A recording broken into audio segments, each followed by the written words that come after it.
Hi everybody, this is Cheryl with CNC RBDA Yet, and today we are excited to head to a new state. We are heading to Washington State. Did you know that the capital of Washington is Olympia? Because I thought it was Seattle.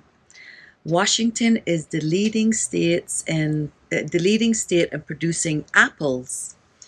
It's famous for Mount Rainier, St. Helen, and the Space Needle, and I'm super excited and hoping to explore the Space Needle. So follow us for our trip to Washington State.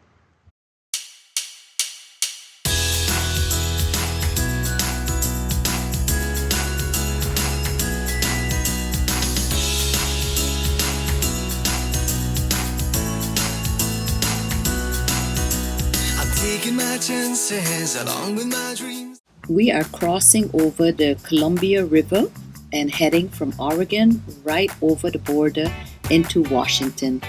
Washington is known as the Evergreen State with a population of about 7 million, and it covers over 71,000 square miles. Did you know that Washington is the only state to be named after a president? How about that?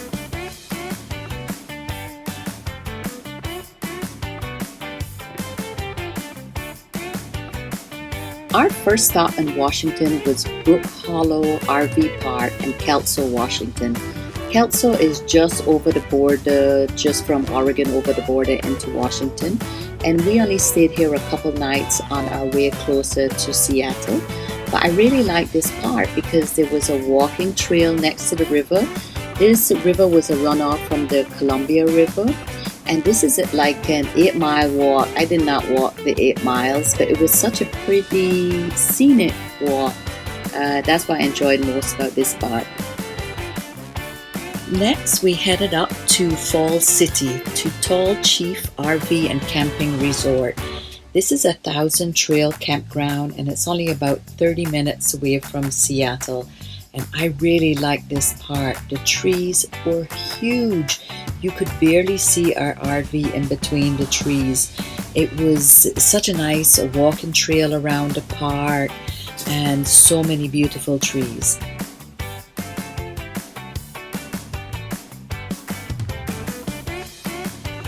Unfortunately, the pool was closed while we were there, but it was a little bit chilly out, so it was okay.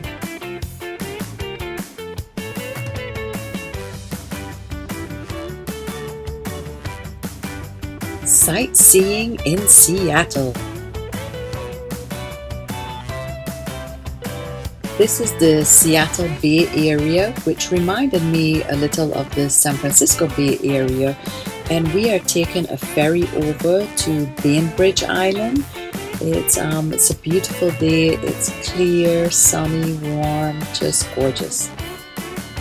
And there is the giant Ferris wheel in the distance.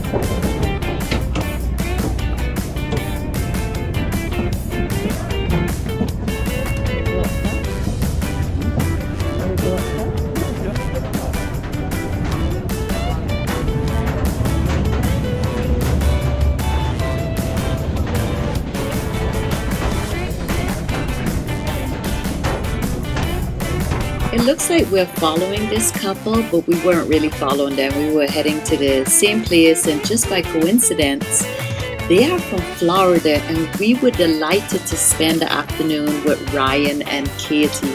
We had so much fun together, and we plan to hook up when we get back to Florida for sure.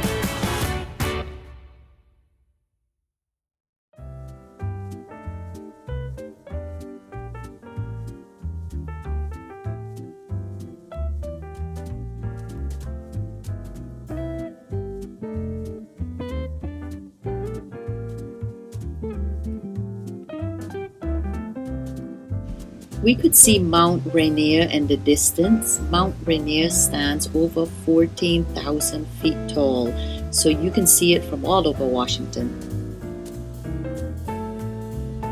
Touring the Seattle Bay Area and enjoying some dinner and a lovely sunset. The weather was so good when we were into Seattle.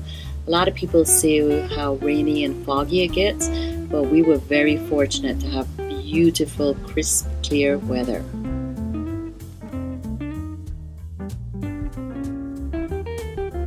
The city of Seattle by night. When visiting Seattle, one must visit the Space Needle. Even if you don't go to the top, the grounds around are just beautiful. But the Space Needle stands at 605 feet tall and offers a 360-degree view of Seattle. It has a revolving glass floor, which is pretty cool and exciting. I didn't spend a lot of time on the glass floor because my knees were a little bit weak, but I had to try it out. Fair. That was held all below and around us on what is now the Seattle Center campus. It's where they debuted both the microwave oven and the touch-tone telephone to the world. The theme of the fair was imagining what life would be like living in the futuristic space age of the 21st century. Now, the Space Needle is 605 feet tall. That's about 184 meters to the very tip of the antenna. Up top, there will be 2 levels, indoor and outdoor observation deck. Head down the big curved glass staircase and you'll find yourself at the Loop, the world's first and currently only rotating glass floor. When you're ready to leave, line up at either of the 2 elevators on the glass floor level and they will take you down. Thank you and have a great time up top today.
Washington is just a small town with a population of 74, but this RV park is conveniently located right off East Highway 90, where we're heading over to Spokane.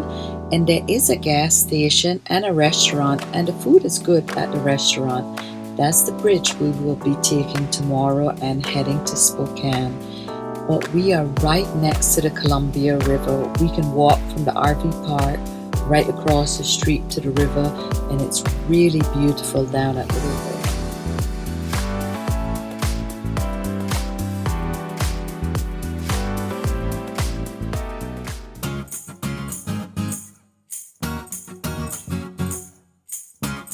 Our final stop in Washington was this RV park, Northern Quest, into Spokane.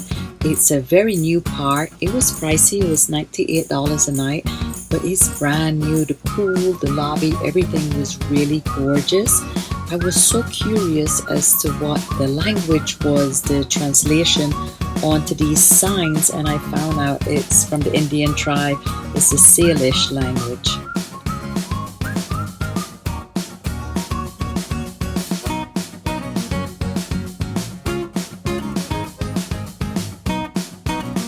There were these cute cottages in the park. The flowers and the landscaping was really pretty. There were outdoor fire pits. There was gaming. There was a fitness center, a ping pong table in the lobby. Lots to do on this park. And we had a really nice, big, spacious spot. It was absolutely beautiful, and everything in this park was super neat and clean.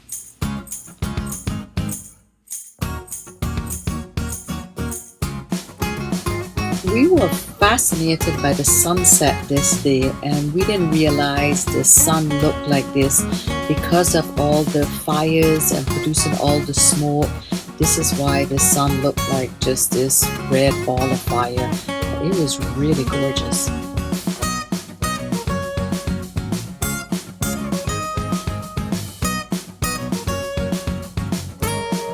This RV park is part of the Northern Quest Resort and Casino, and everything is really new, neat, clean. We are not big gamblers, but we always like to go sightseeing into the casinos, and this casino was pretty nice because there was a smoking section and a non-smoking section.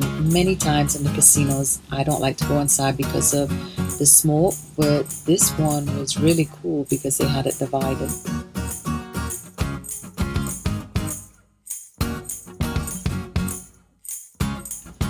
All hooked up and ready to head out, saying goodbye to Quest RV Park until the next time we're in Spokane.